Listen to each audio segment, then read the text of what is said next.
behalf of more than 2 million Quezonian, Mr. President, kayo po ay aming taos-puso na wini-welcome dito po sa Quezon Convention Center.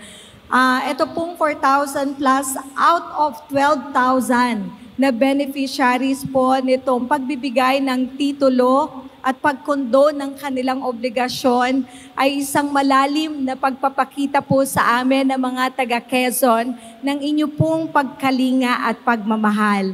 Napakahalaga po nito sa kanila kasi alam naman po natin ang aming lalawigan, karamihan po ay magsasaka at mangingisda. At ang inyo pong pagtingin sa programa ng agrikultura ay ramdam na ramdam from the time na nagbigay po kayo ng financial aid doon po sa ating magsasaka at mangingisda at sa lahat po ng agricultural intervention na ibinibigay.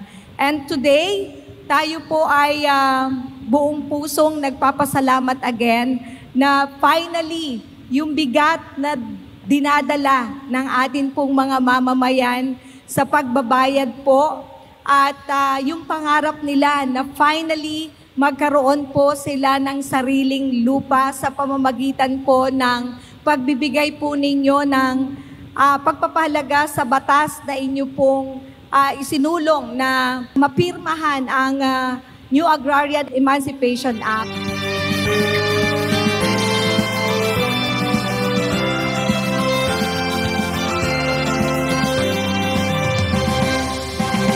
Napakasaya po. Talagang hindi ko po wala ng aking pakiramdam sa sobrang saya kong naramdaman ito ngayon.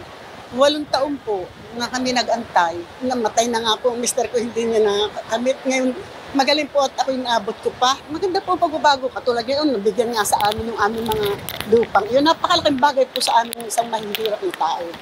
Kami po ay 52 taong nag-iintay. Amin pong pinagtyagaan kung ano na lang po ang aming puhunan siya namin makaya, yun na lang po ang aming pinagtyagang itanim. Kaya malaking bagay ang panukala ng ating Pangulo na tulungan ang mahihirap para tayo ay umunlad ang buong bansang Pilipinas.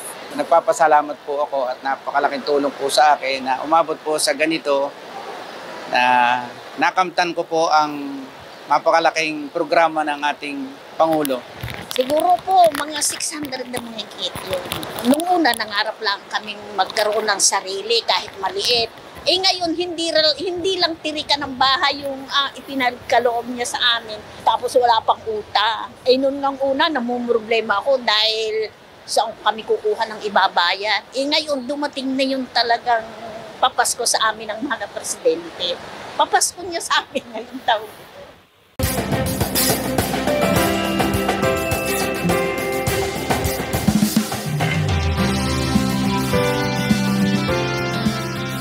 Namin matatawaran ang pagsisikap at sakripisyo ninyo sa araw-araw. Kaya ang hangad namin ay mabigyan kayo ng ginhawa na buhay. Layunin po na ang DAR sa ilalim ng kanilang tinatawag na split project na iparti-parti sa inyo ang mga collective CLOA na una nang naipagkaloob sa inyo. Sa gayon, magkakaroon na po kayo ng sarili ninyong titulo sa lupang inyong sinasaka sa wakas. Na Republic Act No. 11953, ang tinatawag na New Agrarian Emancipation Act, ang higit na 440 milyong pisong halaga na utang ninyo ng mga ARB dito sa probinsya ng Quezon ay burado na po. Kasama na ang amortisasyon, kasama na ang interest, kasama na ang surcharge.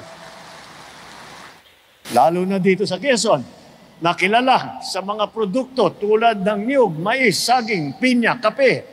Hangad po namin na lalo pang sumigla ang inyong pagsasaka.